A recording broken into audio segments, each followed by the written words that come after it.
Right off the bat, Creaks is pretty unassuming. Controlling an unnamed everyman in his average bedroom, you fix a shaky light bulb and a peeling piece of wallpaper.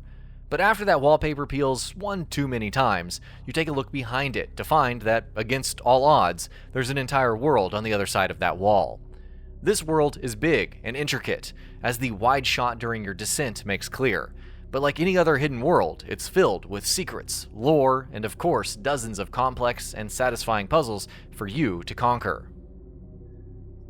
While its story might have you feeling like a side note in a larger, more interesting world, Creaks' focus is on its rewarding puzzles, which are impressive in their diversity and complexity without being obtusely difficult. While there are a few missed opportunities, the main puzzles and entertaining interactive paintings make Creaks one of the more interesting indie puzzlers of the year. In classic Apple Arcade fashion, where it was first launched, Creaks is segmented into many small pieces, called scenes, most of which correspond to a single puzzle. Puzzles in Creaks are pretty straightforward. Most of the time you start on one side of a room and see a ladder on the other side, and your goal is to find a way to get to the ladder safely. Trying to stop you from getting there are monsters that will kill you instantly. Among these are everything from metal dogs that chase after you if you get too close, to humanoids that mirror your every move, either in the same direction or the opposite direction. The twist with each monster is their aversion to light. When caught under a light fixture, enemies will revert to unique household objects like a chair or a coat rack. Some puzzles can only be solved by catching certain enemies under a light and standing on them to grab a previously unreachable ladder. Light adds one of Creaks' most unique gameplay dynamics. The monster's fear of light causes it to be a safe haven for you to stand under in a sticky situation, and because they won't run through it, it can act as a barrier that keeps them in place. While there are only a handful of total enemy types throughout, the game is successful in diversifying how you treat each enemy in every puzzle. In some instances, you may have to get a dog to chase you so that you can jump down a ledge and sneak behind it before it returns to its resting spot, while in others, you have to get them to stand on a switch that activates something else in that level. It's impressive how many different ways it gets you to use each monster and how consistently clever it makes you feel when you do so. In its level design, Creaks opts to prioritize fewer monsters in its puzzles to retain its simplicity instead of trying to fit a bunch of enemy types into a single puzzle. Each enemy effectively has its own section throughout the game, consisting of anywhere between 10 and 20 puzzles, which showcases both the full extent of their attacks and the fluid and emotive animations. Any given puzzle has at most 2 types of monsters, which ends up feeling like a minor missed opportunity to have so few levels that explore the interplay between monsters, since these are the most unique. Scenes where you let a bunch of enemies interact while you sit on the sidelines are fun to watch and add further dynamics that you miss when dealing with a single monster. Later sections feel anticlimactic because they don't put together everything that you've learned so far, and instead start to feel like more of the same.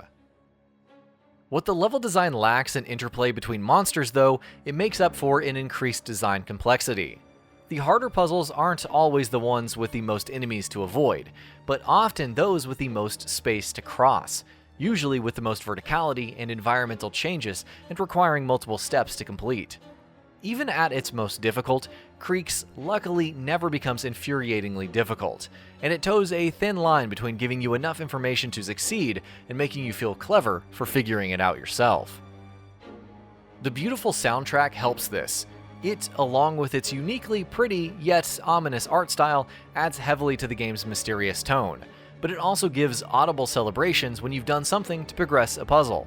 It's not particularly subtle about it, but it is rewarding to hear yourself making progress when you're getting frustrated.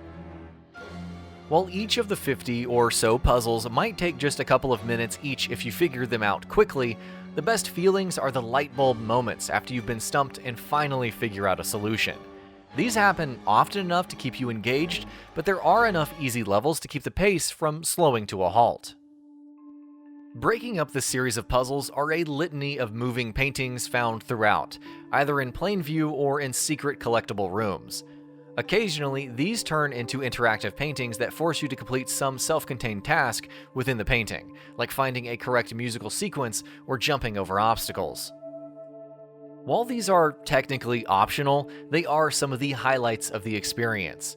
Filled with robot-armed humanoids, every painting adds to the unsettling tone that the world exudes, and while they have little direct relation to the story, they are fun and interesting ways to pepper in a different form of gameplay and give a little insight into the other world.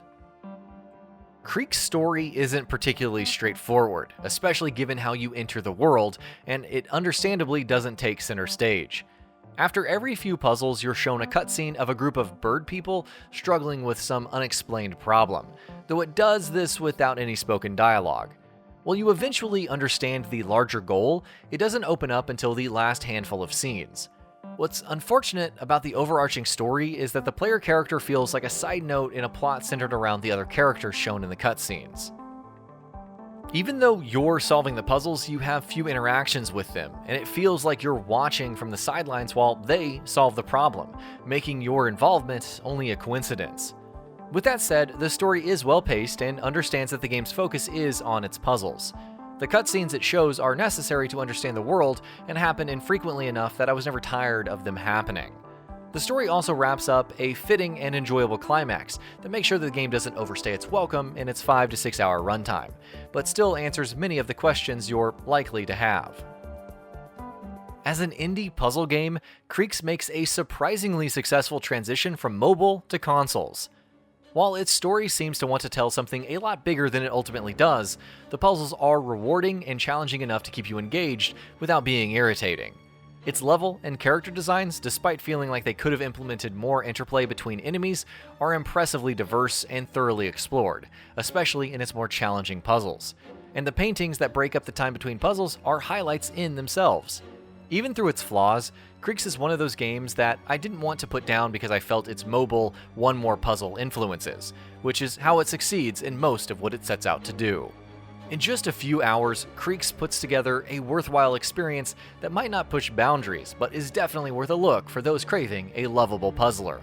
And that about does it for this video. If you enjoyed what you watched and want to see more from GamingBolt, you can always hit that subscribe button and turn on the bell icon next to it. That way you will never miss any of our videos.